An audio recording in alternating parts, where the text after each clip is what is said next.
everybody. Welcome back once again to the Wednesday night edition of Inside the Headset as we roll over to Memphis and talk to another private school, our third private school of the evening.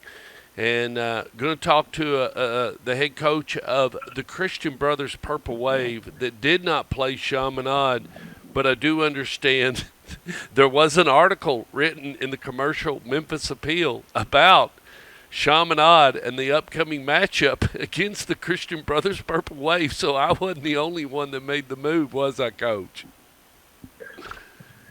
You were not. I'm assuming I'd like to forget that because that was the week we played Baylor and got our butt kicked. But I guess it was a Max Preps. I think they got us confused with CBC St. Louis. So I apologize if I'm a little bit out of touch right now. I'm pulling a 32-foot Jayco trailer as I'm talking to you, brother. Oh, great. But yeah, good to hear from you. Good. Where are you? Where are you currently riding? I'm in Memphis. My dad, my brother, and I, during COVID, went in and bought a travel trailer together, and we're on fall break next week. I say we. I'm on fall break next week. My kids are not, but I'm on fall break, and we're off next Friday. So win, lose, or draw, Saturday morning early. Dad's got to put a happy face on, and we're going to go to Pickwick and camp for a few days and get on a boat, be a normal family for a little while, and just enjoy some time with my girls. Wow. Is that Pickwick is a pretty nice place down there, isn't it? I mean, the facilities and everything, isn't it? Yeah, it's a nice place. We actually we stay right outside of Iuka, Mississippi, which is God's country in North Mississippi there, and camp at J.P. Coleman and can stay right on the water. And like I said, I was never a camping person, but my brother got into it, me and my dad, and he went and bought one and then upgraded from that one and decided we were going to make it a hobby, and now we've got our third one, and my girls like it. It's a great excuse to get away and disconnect and not have Wi-Fi. We're definitely not roughing it. We've got a bunkhouse, so they've got their own room, and it's a cool little setup. So it's something we don't get to use as much as I'd like, but when we get the opportunity, we definitely take advantage of it. Yeah, you wouldn't believe this, Coach, but I mean, I'm going to tell you. Right out of college, I sold fifth wheels, travel trailers, Class C, Class A. Man, I could roll. I'm telling you, man, you didn't want no part of me if I saw. I could set up a tent camper in about, I'd say 9 minutes. It wouldn't take me 9 minutes to set a tent camper up. I'm telling you, I've got some. Yeah, man, we got a 2020 Jayco 32. Yeah. Double pop out. It's awesome, man. Like I said, my girls have their own room. We've got bunk beds in that room. We got a little entertainment center. We got a master bedroom. It's a pretty awesome setup, and we're definitely not roughing it, but it's rustic enough to be able to get somewhere and not have internet, having to play card games and puzzles and all that stuff, go fishing, shoot the BB guns, and yet my wife can be happy. There's a shower, and we can bake. We got a microwave, we got a grill, we got the whole thing. So it's I don't know, maybe one of these days, 15, 20 years from now, I might sell it all and get me a Palomino or a Airstream, or I don't know. I could see myself long term doing that, but again, my wife maybe not. But we definitely enjoy what we got right now. Through the 80s, I attended countless NASCAR races and used to rent an RV. And man, I've been to Bristol, I've been to Talladega, back when Earnhardt was running. And boy, I mean, some good stories, some good times hanging out in an RV. And I bet. Yeah. Go to the infield. I love it. Yes, get in the infield and come out of the dog leg at Talladega on that 33-degree banking and have your shirt off on a Sunday afternoon in July. Man, I'm telling you, it was good times. Well, Coach, let's get to it. My wife has got a group of friends from Murfreesboro that go to Talladega every year. We've met with them a couple times at Loretta Lynn's. But anyway, let's get to it. Yeah, you did lose to Baylor, and your record's 4-2 right now. Talk about that Baylor game. I mean, you had to grow up a little bit there, and you said that they had some athletes all over the field and deserved to be in the slot they're in, and did the best you could. Yeah, I don't know if we did the best we could. We played, a really good football team. 7-3 at the end of the first quarter, and then it was 30-7 at halftime. So, wow, gave up too many explosive plays. Gave up a couple deep balls that were really kind of uncontested. Like I told you, they were extremely talented football team. You know, at the end of the day, like I've told you before, I just want us to play our best, and we definitely didn't do that. But we had some opportunities early, didn't take advantage of them. But again, you gotta capitalize on everything when you're playing a team like that. But it is what it is. This past week we played Fayette Ware for homecoming and played okay.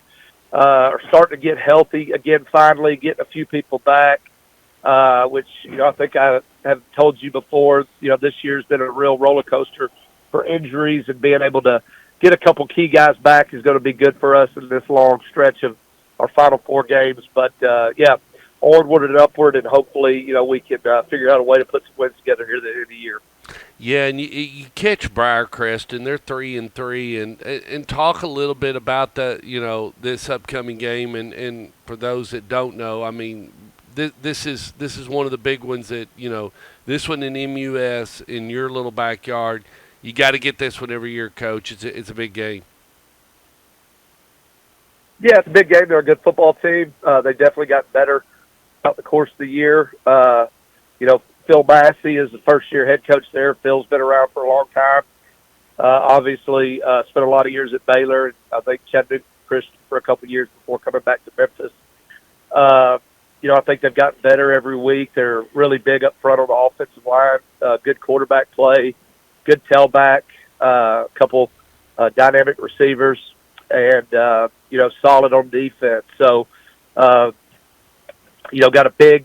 got a big win last week against Father Ryan. I know that was a big momentum shift, if you will, for them. Yeah. And I know that they're coming in on a high.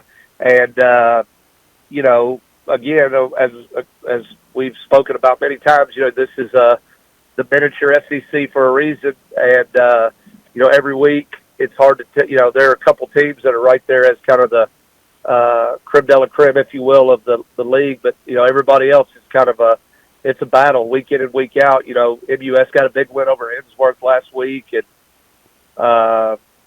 it's tough sledding. Every week is this time of year. Every week is going to be a battle, and it's a battle of attrition. And but they're confident, coming in on a high as they should be. It was a great win for them, and we'll have to play very well if we're going to have a chance to get a W. Do you like this game right now, currently, this type of game currently in your schedule, where you are as a team? I mean, when you go. Yeah.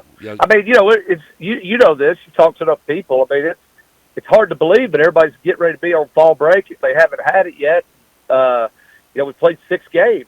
It's amazing how fast it goes by, and every year. It seems like you get back from. I just know for me personally, you kind of get in the groove in June. You go to dead period, you get some family time, and then you get to fall. You get to 4th of July, and all of a sudden, man, it's like blinders are on, and you don't look up, and you don't know if we're, taking part in World War III. You don't know what's going on outside of your little bubble, and it's again, we're fixing to play our 7th game, which is crazy. But, so it's at that point now where, they're supposed to be meaningful. They're all important.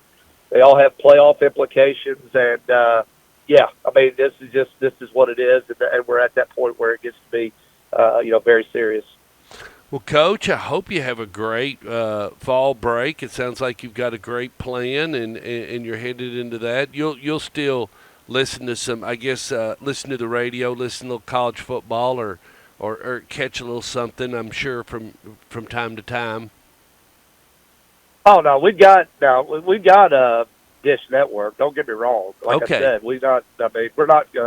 Yeah, we're not going to rough it. But we'll have the Dish Network, and I'll be able to watch college football in the evening while I'm doing something on the Blackstone or whatever. But during the day, like I said, Saturday, I hope and I pray that we're able to get a win. But regardless, I got to put on a happy face, and I'm going to be dad the way I need to be, and we're going to get on a pontoon boat. We're going to enjoy life on Saturday and Sunday, and just thankful to be able to have that opportunity to get away with my girls and spend some time with my family that I've lost the last month or two, and I'm looking forward to it. I would much rather do it after a win, but you don't get to choose that, so we'll prepare, and hopefully I'm in a really, really good mood Saturday, and if not, I'll put on my big boy pants. One thing I've gotten better at as I've gotten older is, you do this long enough, and you're gonna have your